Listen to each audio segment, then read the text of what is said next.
Welcome to Business Unveiled Podcast. This is the place where we help overwhelmed, time-starved entrepreneurs like you make the profitable shifts to get more done and get more out of life. I'm your host, Angela Proffitt, award-winning 8-figure entrepreneur and CEO. And in every episode of Business Unveiled, I'm bringing you conversations that will give you the expertise and strategies that will scale your team and business so you can get shit done. That's GSD in our world. So get your time back and grow a business that helps you be present in your life. Let's do this, y'all. This episode is brought to you by the GSD Academy.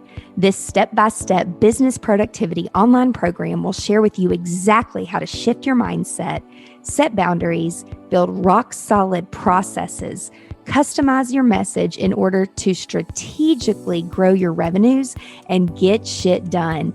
Visit angelaproffitt.com/GSD Academy. Hi, y'all. It's Angela. I'm back for another episode of Business Unveiled. I am so excited to talk to our guest today, and you are in for a real treat because if you're anything like me, and I know you are because you guys tell me, we all think that we are sitting around with ADHD because we feel like we have to be doing 10 things at once, or we can't focus, or we can't finish one thing. And I know every single day of my life, if I actually stop and think about it, that I have these creative times blocked out on my calendar. And if I don't know exactly what the finish point and the starting point and the end point is, and it's not time blocked on my calendar, I find myself doing things. I'm like, oh my gosh, I can't even finish making a salad. I got to change a light bulb. My dog's peeing on the puppy pad. I've got to go change the pad. It's like I can't even finish making a salad because there's so many other things around me that I feel like I need to do in that time block that is like supposed to be my lunchtime. So we're going to talk to an expert today about just those little daily things. Like, do we really have ADHD, or is it just something that we're falling back on? So Diann, I am so excited. Welcome to the show today. Just based on that introduction, Angela, let's just say this. I strongly suspect you may be one of the family. I am. I'm like, but I know it. And I mean, I've clinically been diagnosed with it, and a lot of entrepreneurs have. I don't take medicine for it because I'm very aware of it.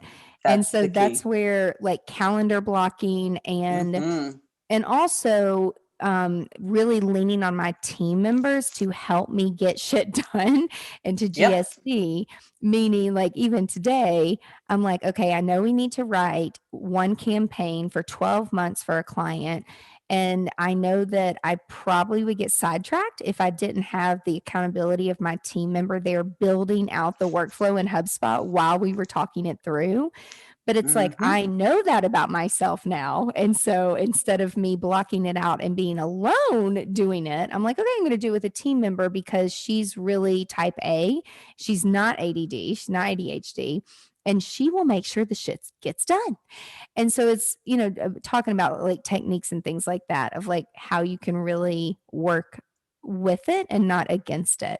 So, but before we jump in and talk about this, and again, I love talking about this because I feel like so many of us have this.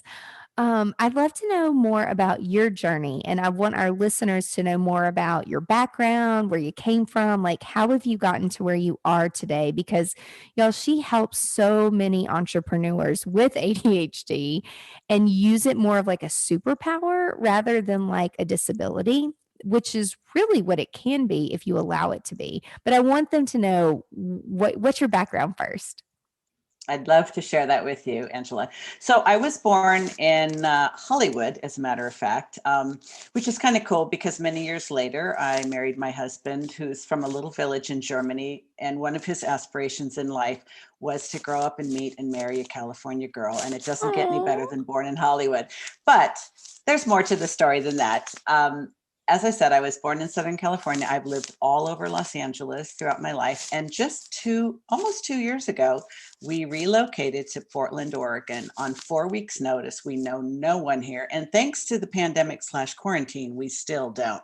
But in between, I was adopted at birth and grew up in a family in a nice neighborhood, but a very dysfunctional family. And it's something I mention because a lot of people with ADHD have a trauma background. It's one of the reasons why it's not picked up in many people, because when you have a trauma background, you usually have other things going on like anxiety, depression, sometimes Mhm. addictions, eating disorders, and things. So a lot of those things can confuse the actual symptoms of ADHD. So that's important because a lot of people have a delayed diagnosis, and I was certainly one of them.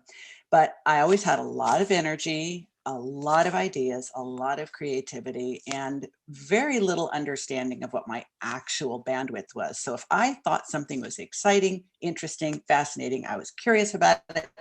I was all in, no reservation. And that trait is so common to people with ADHD. It is what makes us good entrepreneurs. But I sold more Girl Scout cookies than the rest of the troop put together. I love it. That's another idea. But so I grew up in Southern California. I have actually been married 3 times, and I'll tell Okay. you later why that can also point to ADHD. I've had Mhm. 4 careers. And I like change. I like Mhm. change a lot. In fact, almost all serial entrepreneurs are ADHD. In fact, probably 60 to 70% of all entrepreneurs at least have ADHD traits. But Mhm. in my generation, girls were not identified, women were not identified. And I went to grad school at UCLA. I had my undergrad in communications at UCLA. Thought I was going to go into broadcasting. I let a guidance counselor talk me out of it. Folks, don't ever let anyone talk you out of it. Aw. When you know who you are and you know what you want to do, don't ask for permission, just do it, Yeah. because nobody knows you the way you know you. But I went in a different direction. I had a career in medical sales, and then I had an early midlife crisis, went back to UCLA for a master's in social work. I was a psychotherapist for 20 years. I worked with a lot of kids with ADHD. And as a matter of fact, when that was happening, it was just little boys who couldn't sit still that were being Mhm. identified with ADHD. And unfortunately, Angela, most people still think that's what ADHD looks like. Mhm. But many, many years later, the fastest growing group of people being identified with ADHD are adult women over 40, believe it or not. So, Wow. yeah. Didn't know And that. well, what you might also may or may not know is that ADHD is genetically transmitted. So I have 3 kids from 2 marriages, and they all have it. Thanks, Mom. But only my oldest son was identified in childhood. My second son found his way into some addictive behaviors and never got around to getting diagnosed. But my daughter, she didn't get diagnosed until she was in college, and this is really it's the gender bias in the way the understanding of how ADHD looks Mhm. and who has it that results in a lot of women never knowing. In fact, if you're female and think you are, you probably are, Mhm. but you'll be the last to know. Like everyone around you is like, she's so ADD. And you're like, am I or aren't I? And nowadays, it's like, it's just such a common expression that people refer to things like, oh, I'm having an ADD moment, or my ADD is acting up. It's like, first of all, it's ADHD, even if you don't have the H. That's the legal definition. But ADD is quicker, and I like quick. But you don't have it sometimes and not have it other times. It's not Mhm. caused by technology. It's not caused by bad parenting. It's not caused by sugar, or bad diet, or sitting on your butt too much. It's genetic. And I think it can be both a blessing or a curse, but Mhm. self-awareness is number one. And you are a perfect example of somebody who knows who they are and how they are and what kind of help you need so that you don't strain yourself and end up getting in the way of your own brilliance. Mhm. So I see it, as a superpower, and but I also know that when I'm with my people, and when I say my people, I mean people that are also like me.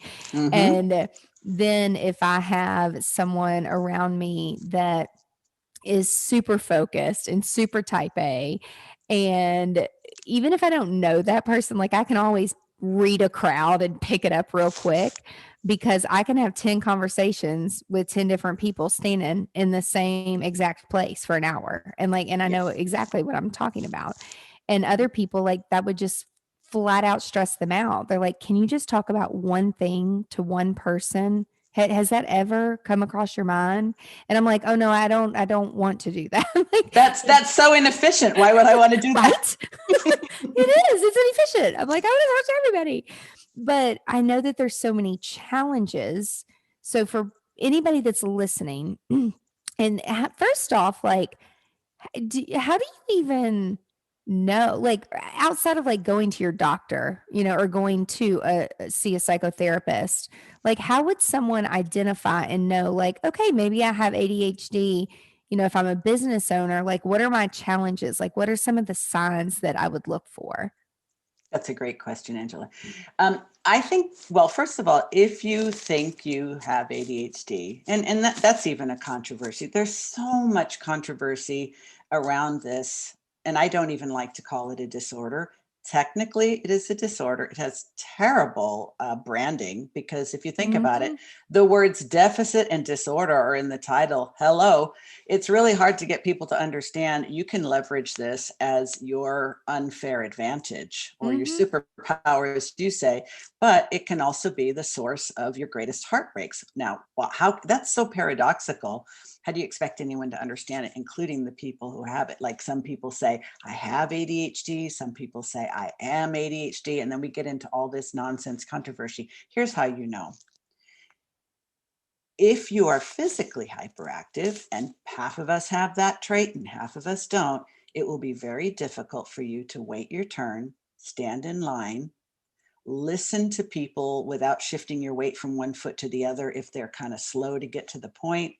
Um, if you're going to think faster, be ready to act faster, you hate meetings, the world just seems to be on slow mo and you are ready to go, go, go, and you've always been that way. That's a whole constellation of attributes that's very suggestive.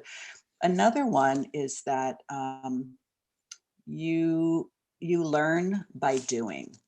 A lot of Mhm. people with ADHD, they don't really want to read the manual, go to the class.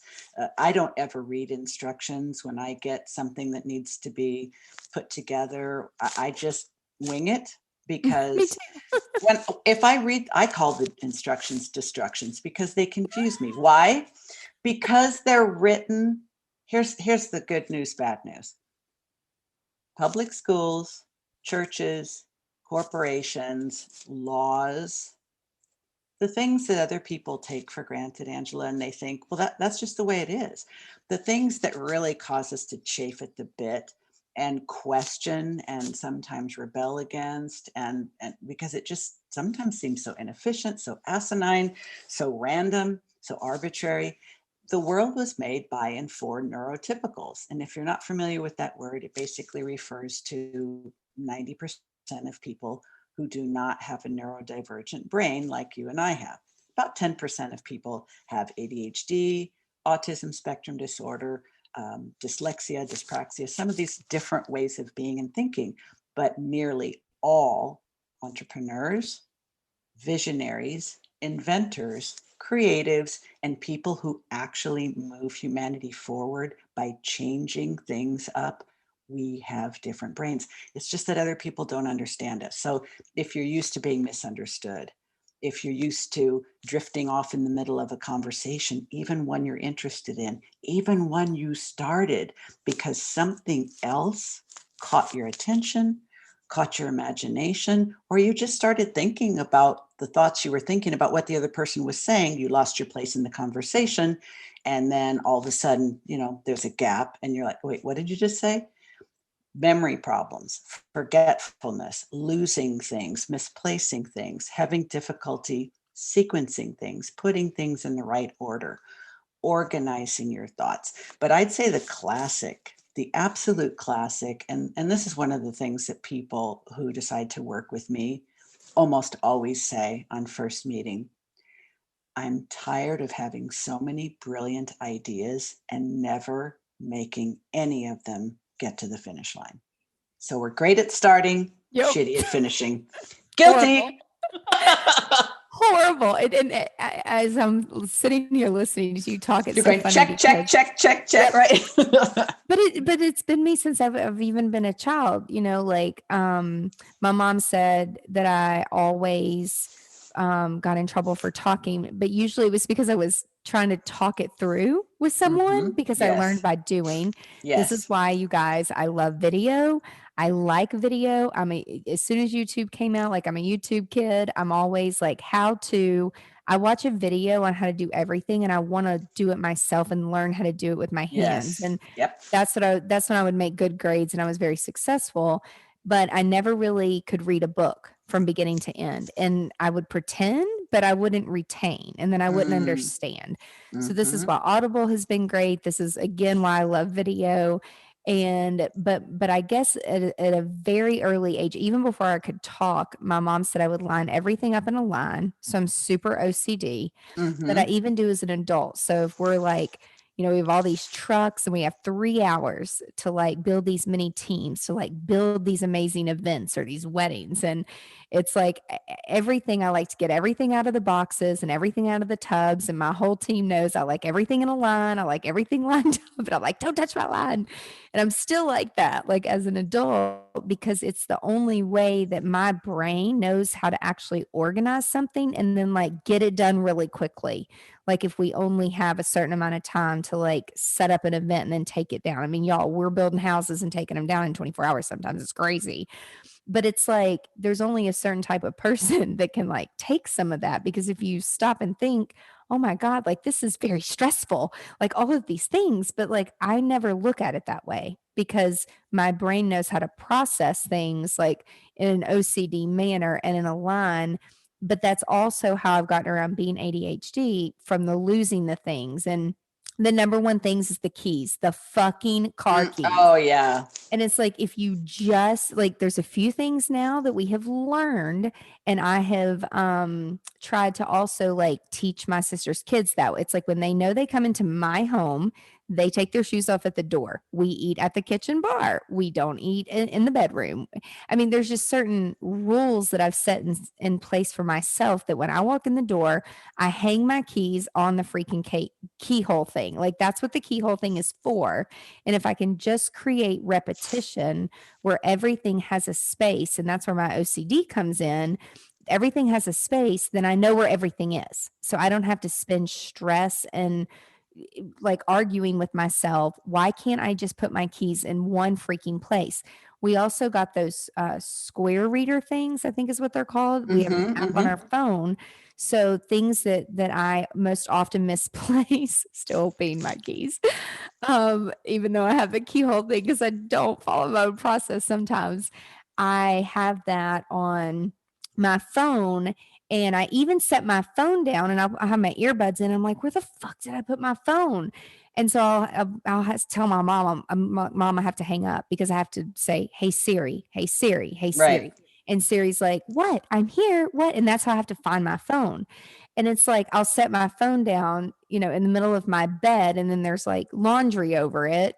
But, you know, so I've learned to get around these things so that there's ways that I'm not like constantly being frustrated.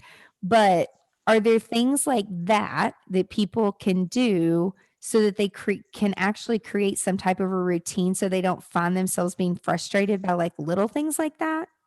Girl, you know the answer to that question. You're living proof of it.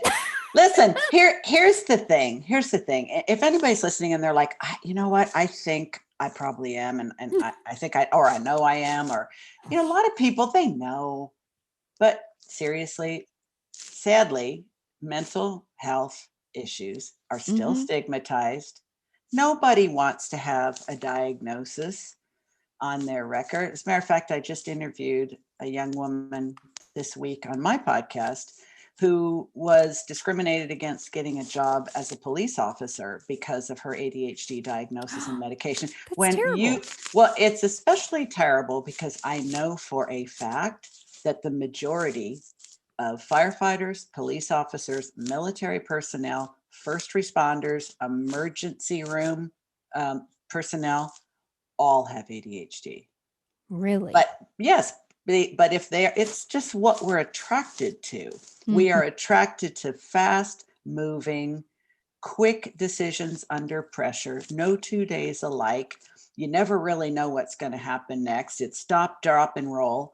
Mhm. It's high energy, it's high intensity, it's high stakes. A lot of people like us are on the floor of the stock exchange. They are skydiving instructors. They're also professional athletes, professional entertainers, and entrepreneurs, and a lot of professionals. But I think that the interesting thing is, and what you've already been bringing up indirectly, is that it it's not so important if you have or are, if you prefer, ADHD, diagnosed or not. And I'll tell you what you should do if you think you might be and you want to figure it out before you go see a doctor, if you even choose to do that. Mhm. But self awareness is number one.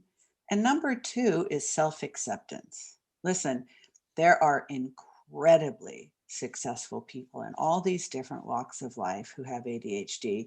They don't give it the slightest thought because, like Angela and like me, they've created workarounds, Mhm. and and they work in their zone of genius. They know what they're good at, they know what they're not good at, and they have the God-given sense to let other people do the things that no matter how hard they try, they're just never going to be good at.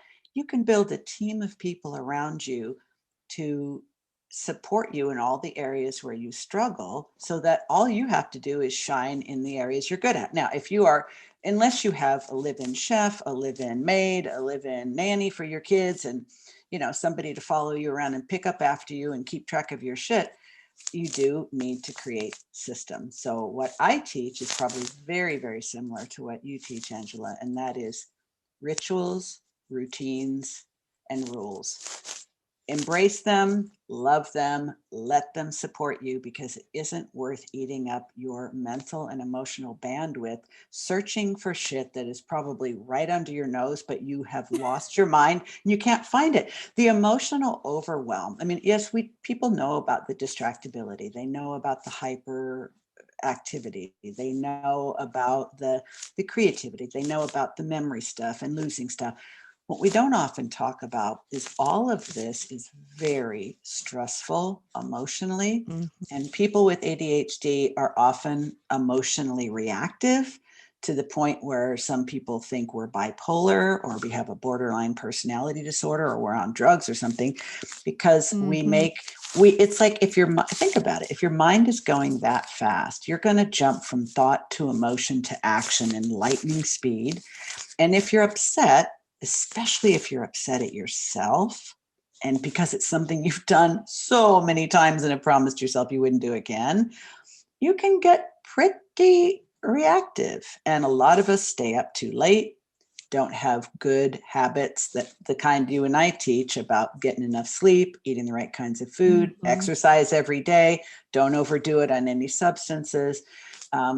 You whether you have the diagnosis or not isn't really the issue. Is, are you willing to create an ADHD friendly business and life, or are you going to keep struggling with something that could actually be your greatest asset? It's, to me, it comes down to that. Does that Yes. make sense for you? Yeah, totally.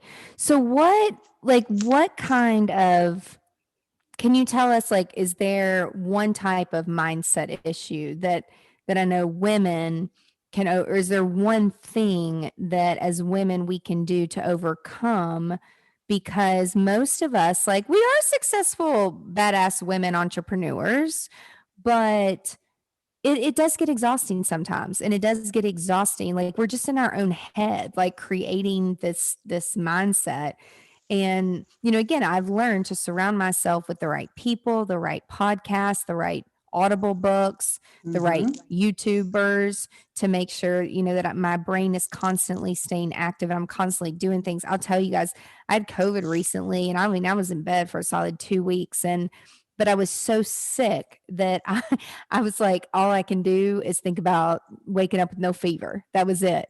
But my mom, every 2 hours, she would call me and check on me. And she's like, I know that you were just sitting there thinking about your board, because I have this board with like all these goals Yeah. on my little board.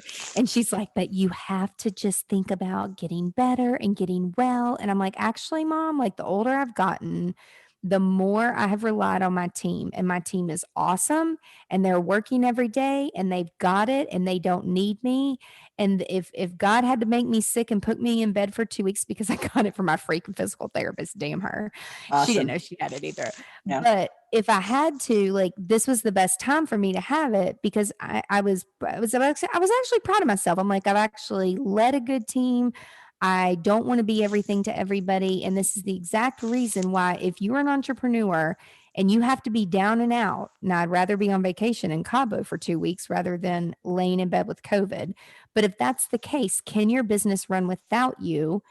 And I know that that was a mindset thing for me, that I'm not going to sit here and beat myself up. I'm going to sit here and be positive and say, I'm going to get better. My body's going to get better. This fever is going to go away. But all I can do right now is take a cold bath and get back in bed and sleep this shit off till it goes away. And like that was Mm-hmm. a mindset I had to create for myself.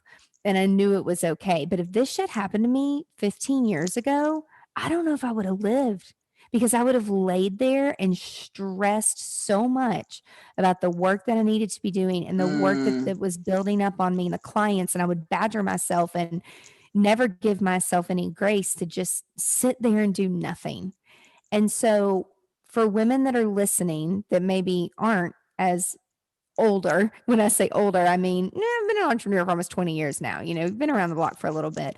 But Mm-hmm. if people are in a startup, or, if they're new being an entrepreneur, like what mindset, if they think they have ADHD, can they put themselves in so they can actually use it towards a successful person, being a successful person, and not listen to the negative energy?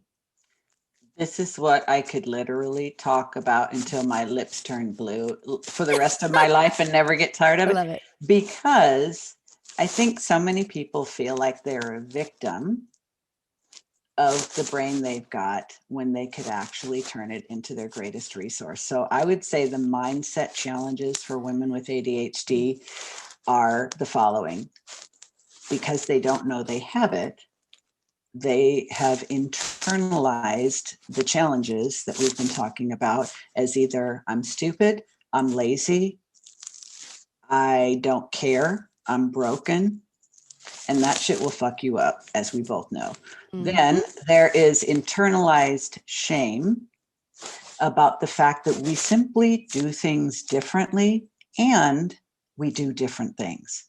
When you're a little kid, unless you have very unusual and very wonderful parents, doing things differently is not considered a good thing. It is considered a bad thing. It's considered something that needs to be stopped and shut down, and you need to get your ass back in line. We're different. We think different. We feel different. We do things differently. So the internalized shame holds many a woman like you and I back. We are reluctant to ask for help because Mm-hmm. we think there's something wrong with the fact that we need it. One of the things that, because we have such vast capacity and we have such a magical brain that's endlessly curious and endlessly capable of generating new creative ideas, especially for business, we don't recognize what our actual capacity is. So we are always letting ourselves down. We also impulsively make all kinds of promises and then completely forget we made them. So we have shame about letting others down. Not being willing to ask other people for help and not even recognizing that we need it is probably one of the biggest things. The fatigue and frustration that comes from having too many ideas and thinking we can actually chase too many rabbits at once. Now, if you have a big team, you can do that. But when you're starting out, absolutely no. But I'd say the stuff that I see the most, or what I call the unholy trinity, of procrastination, perfectionism, and people pleasing, meaning we try so hard to do things just right. And because we're able to see things at their ultimate best, we're never really satisfied. So we keep tweaking and tweaking and tweaking and tweaking. We need to at some point just ship it, because otherwise somebody else is going to do it first and we're going to miss our chance. But procrastinating goes hand in hand with perfectionism, because if we have these secret fears that we're not good enough, that any luck we've had is just that, luck and not skill, confidence is always on a slippery slope. And people pleasing comes from this chronic sense of not being enough, doing the wrong thing, blurting things out, looking like a hot mess sometimes, not being able to control our emotions, our temper. So we oftentimes let people take advantage of us.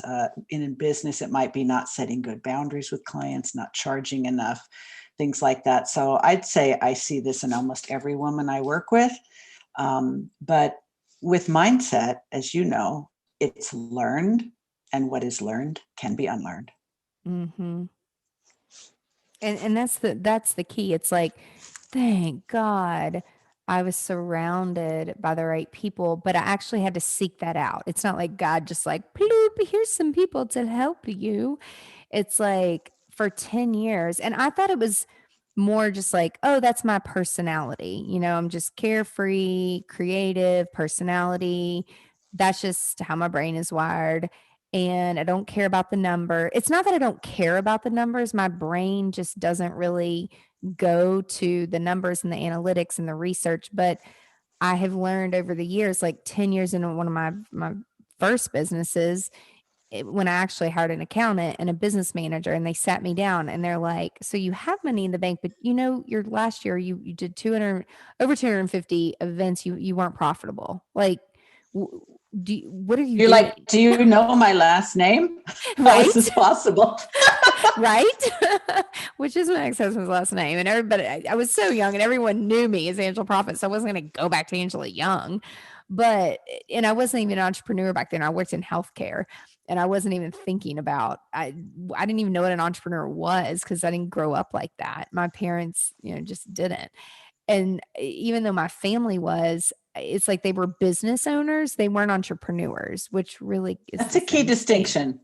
No, I mean, it's a key distinction. it is. It's like, I guess for me, the difference is like, if you own the same thing and you do it, for 40 years and then sell it, okay, you owned a business. But when you're an entrepreneur, to me, it's like you're involved in many different things, and you like to be part of many different initiatives and many different businesses. And Mm-hmm. like, there's nothing wrong with that and this is what got me, when my accountant and business manager said, because I also own a pet product company while I had an event business, I also had the productivity company, which I still have. And then there were other things. The more successful you start becoming in the community, people want a piece of you, and they all Yep. start to Yes, ma'am. hop onto your coattails. And I don't mean that in a mean way. Like, I love helping people, I love giving back, but you got to do it to the people that are serious about what their passion is, and make sure that there is a clear agenda, where it's not just they're there to like use you, which is what some of the people were doing. But it took other people telling me, like, Angela, you have to say no to some of these things. Some of these things are going to go nowhere, and It's it's only wasting so your true. time.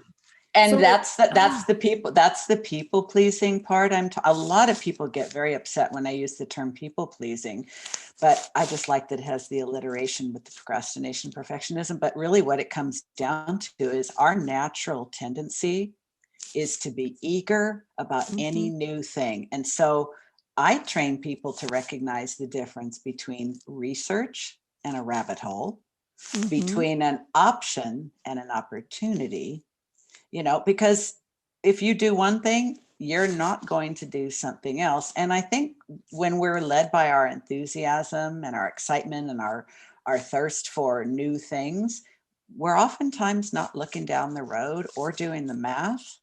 And you can't get away with that too many times and still have play left in you.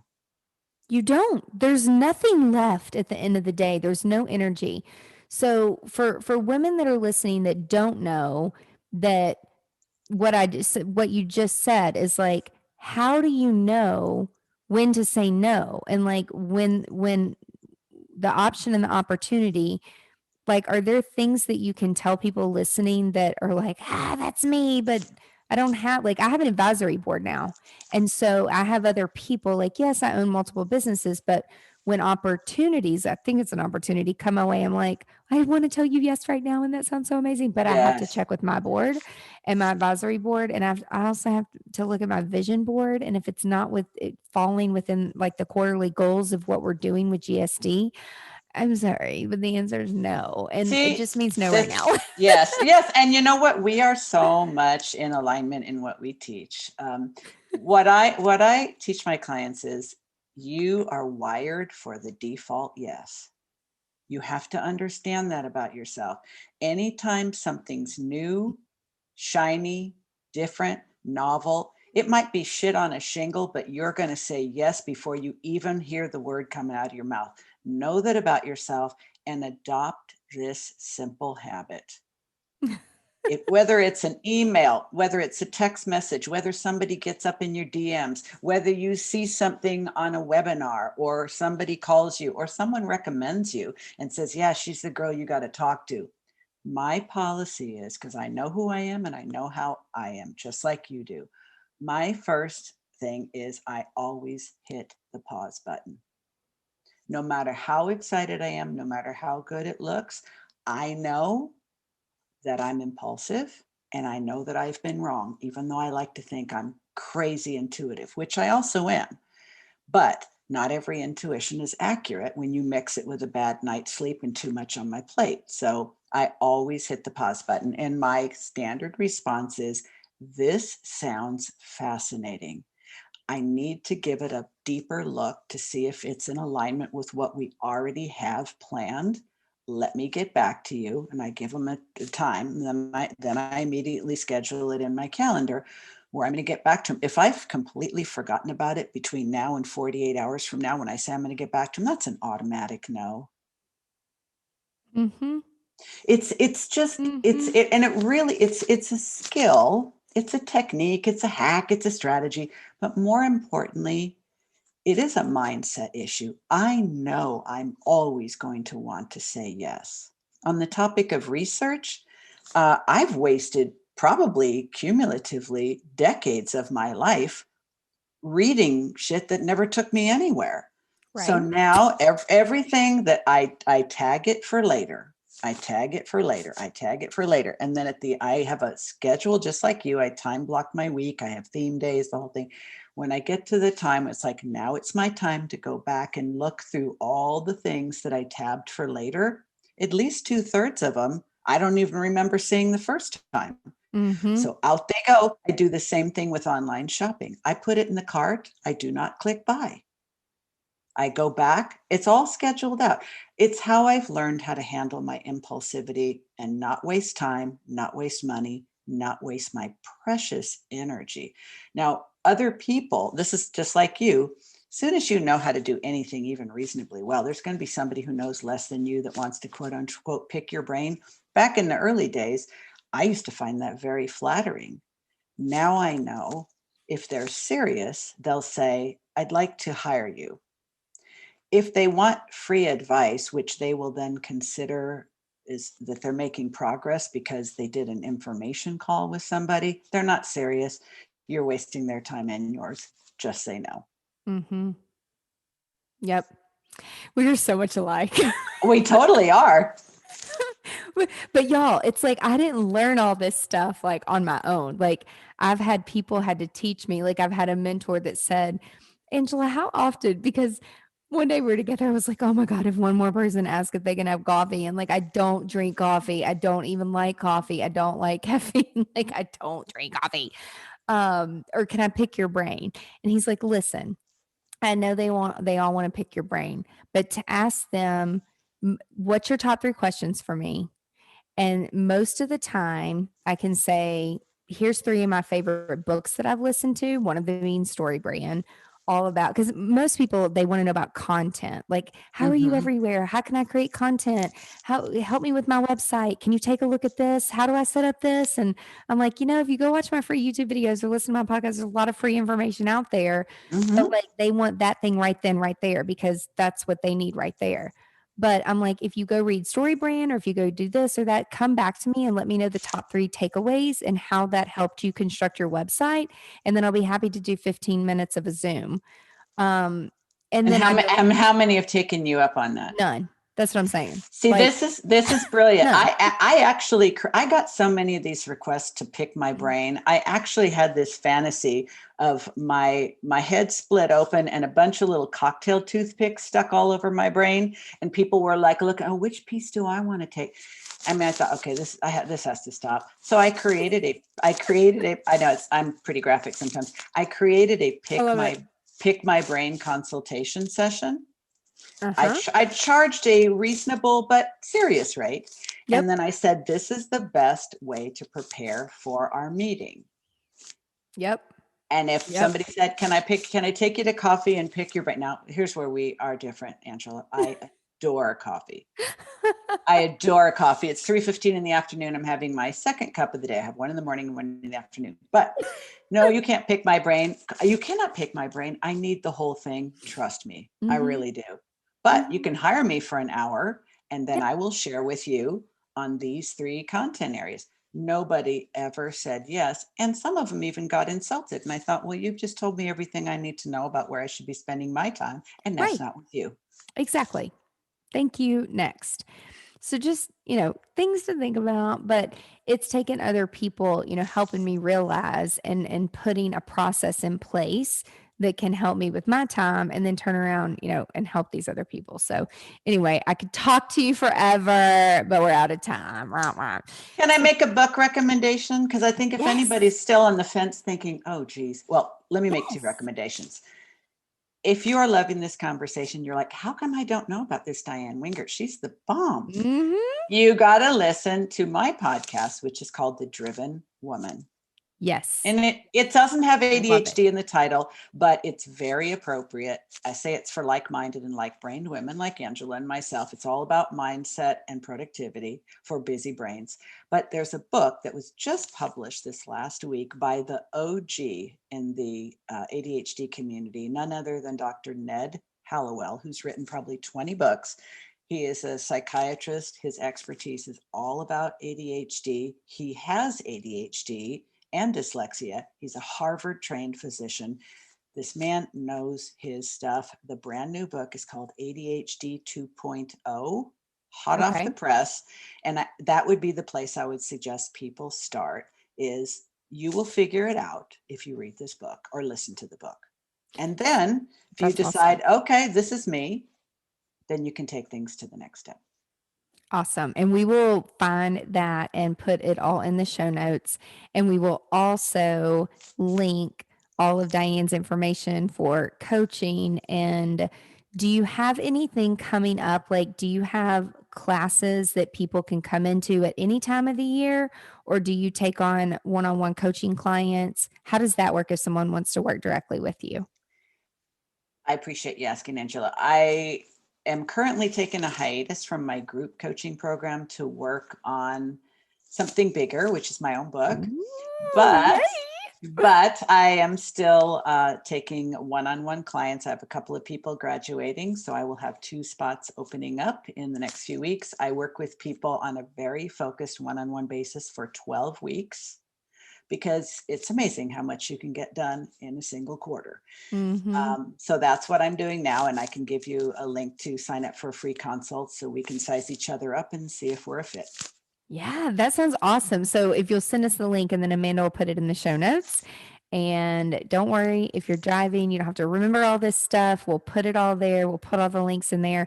Do you have a favorite platform if people want to connect with you on social? Instagram at Coach Diann Wingert. Awesome. Sounds great. And Thank don't you. forget, Angela, you're coming on my podcast soon. I'm so excited. excited. I can't wait. So you guys, you'll have to listen and you'll have to share it with everybody because we have a good time together as always. There's always good nuggets in there. So everybody listening, thank you so, so much for your time today. Be sure to go on and connect with Diann and be sure to tune in next week for another episode of Business Unveiled. Bye, y'all.